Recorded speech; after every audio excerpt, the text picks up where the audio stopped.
it's Kales, and it's been a solid week since BookTubeAthon, and I realized I didn't film a BookTubeAthon wrap up. So here it goes! I managed to read 7 books during BookTubeAthon. That's right, I did it. I read 7 books in 1 week. What?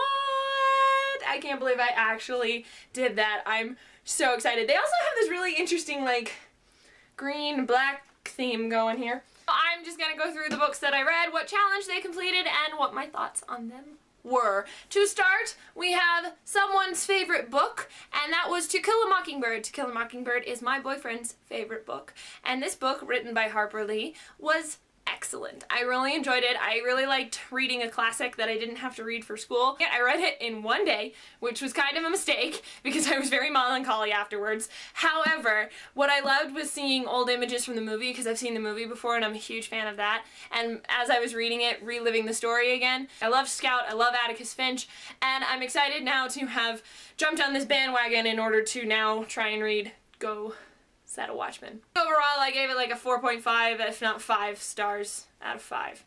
I think. I can't actually remember. The next book that I read completed the challenge of a book that I wanted to read, and that was A Darker Shade of Magic by V.E. Schwab. Oh my gosh, I just recently found out that there was going to be a sequel to this, and it comes out next February, and I was so excited. I can't even stand it. I loved this book so much. I think I gave it a 4 out of 5 stars because it was a little intense for me, like a little violent, a little cruel, but I'm okay with that. I got through it just fine. I still really enjoyed it. I love the concept, I love the world, the characters. Oh my gosh. Kel and Lila were fantastic, and Holland, and oh, just this world was really excellent. V.E. Schwab is now up there in some of my favorite fantasy authors, and I know now I need to read some of her other books. Her language, too, is delicious, and I just crave it sometimes. The next book that I read that completed the most recent purchase challenge was How to Train Your Dragon, and I gave this book 2 out of 5 stars. This book is for 10-year-old boys. I'm not a 10-year-old boy. It is also kind of cruel.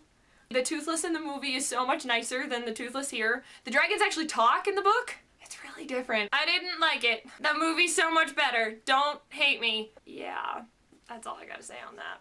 This next book I read was to complete the 7 books in 7 days challenge, and that was Quidditch Through the Ages by Kenilworthy Wisp or J.K. Rowling. I gave this book 3 out of 5 stars because I really liked that it was another addition to the Harry Potter world, and I thought it was fascinating to learn more about the history of Quidditch.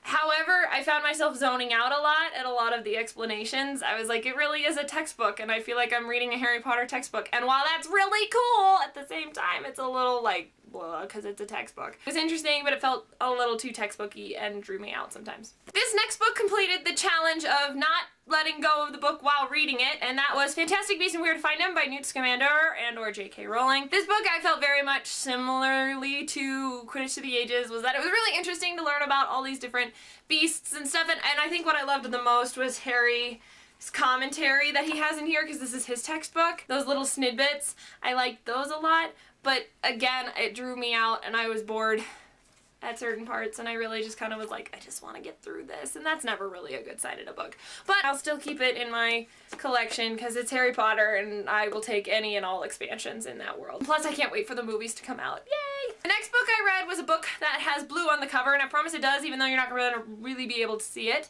and that is Graduates in Wonderland by Jessica Pan and Rachel Kapelke-Dale. This book centers around 2 best friends after graduating college. One goes to live in Beijing and one goes to live in New York, and it's about the next 3 years of their lives as they try and learn how to be adults. It was really helpful to me as someone who's been on her own journey figuring out what to do after college, and hearing about their struggles and their friendship, because it's a memoir, it's a true story. Hearing about their story really helped me and encouraged me with mine, and I thought it was a really good switch that I chose, because originally I was gonna read Thorn of Glass by Sarah J. Maas, and instead I picked up this one, which I am grateful that I did. I gave it a 4 out of 5 stars. Last but not least, I read a book that fulfilled the challenge of an author whose first letter of their last name matches the first letter of your last name, and that for me is O, so I picked Panic by Lauren Oliver, which is the last book that Lauren Oliver has written that I have not read, and finally I did, and wow. I really enjoyed Panic. I'm so glad that they're making this one into a movie. I think it's gonna be excellent. Lauren Oliver actually herself is penning the screenplay, and so she's gonna know the story really well. I think it was extreme at some points, so I think I only gave it 4 out of 5 stars, because for me it was a little intense, even though it was supposed to be. I'm just not a big fan of those. However, I think the messages in this book and about overcoming fear and finding your voice and being true to yourself in the sense of like sticking up for yourself and facing fears and knowing that at the end it's just fear and that you're gonna be okay is really powerful. And also the friendships in this book. I really think the camaraderie and the relationships that everybody has is quite wonderful. She's an excellent author, so check out Panic. That being said, here is my BookTubeAthon Wrap Up. There's an excellent picture of me balancing these books on my head. Do you think I can do it again? Ta-da! Leave a comment in the comments below if you've read any of these books or want to read these books or you want to hear more about them. Let me know. I love to talk to you guys about it. Until next time, bye! Haha! I caught them! Ta-da! Woo!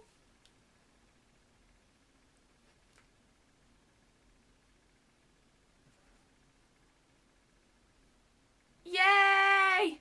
Until next time, guys!